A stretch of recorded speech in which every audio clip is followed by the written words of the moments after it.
मैं संभल भी जाऊंगा और जो पीड़ित लोग हैं उनकी मदद भी करूंगा। और मेरे पत्रकार साथी, आपसे बेहतर कौन जानेगा यमुना किनारे क्या हुआ है। एक पत्रकार के पूरे कपड़े उतार दिए थे, याद है कि नहीं याद? तो ऐसे माहौल में हम और आप लोग हैं। संभल के लोगों की मदद हो, उनको न्याय मिले, और उसके लिए हमें चाहे लोकसभा में सवाल उठाना पड़े या लगातार हम लोगों को उसके लिए लड़ाई लड़नी पड़े, हम लोग संभल के लोगों को न्याय दिलाना चाहते हैं। उन्हें न्याय मिलेगा।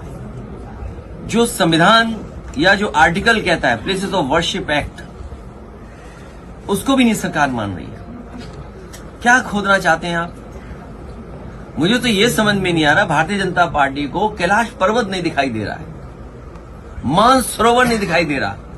इन भारतीय जनता पार्टी के लोगों से कहो कि चलो मानसरोवर की ओर, चलो कैलाश पर्वत की ओर, हम आपका साथ देंगे।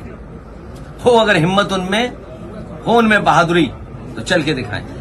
ये कमजोर पे अन्याय कर सकते हैं, ताकतवर के ये पैर छूते हैं, ताकतवर के आगे सामने झुक जाते हैं। अभी लोकसभा में विदेश मंत्री ने जो स्टेटमेंट दिया था चीन को लेकर के, सबसे पहले मैं खड़ा हुआ, कहा कि रेजांगला जो मेमोरियल है उसके बारे में क्या कहना चाहते हो आप? सरकार रेजांगला मेमोरियल के बारे में नहीं कह पा रही। मैं आपसे कहता हूं, ये जितने भारतीय जनता पार्टी के नकली देशभक्त घूम रहे हैं, उनसे पूछिए, चीन की सीमा पर रेजांगला जो मेमोरियल बना था, चीन की फौज ने आकर के तोड़ दिया।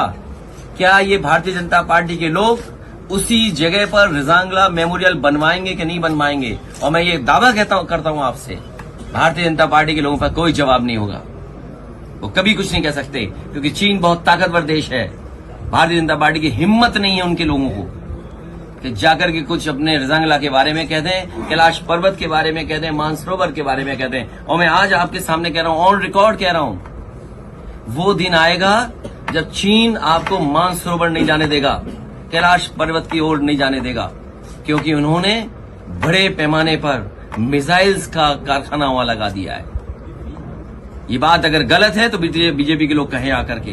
केवल 12 किलोमीटर सड़क बनी थी, नेपाल ने आपके खिलाफ खड़ा कर दिया था। नेपाल को चीन ने लिपू लेक को लेकर के 12 किलोमीटर सड़क बनी थी, अगर आपको याद हो, नेपाल को आपके खिलाफ खड़ा कर दिया था। ये बीजेपी के लोग केवल कमजोर पर अन्याय कर सकते हैं, ताकतवर के सामने ये झुक जाते हैं। चीन के खिलाफ नहीं बोलेंगे, क्योंकि इन्हीं के लोग सबसे ज्यादा कारोबार चीन से कर रहे हैं।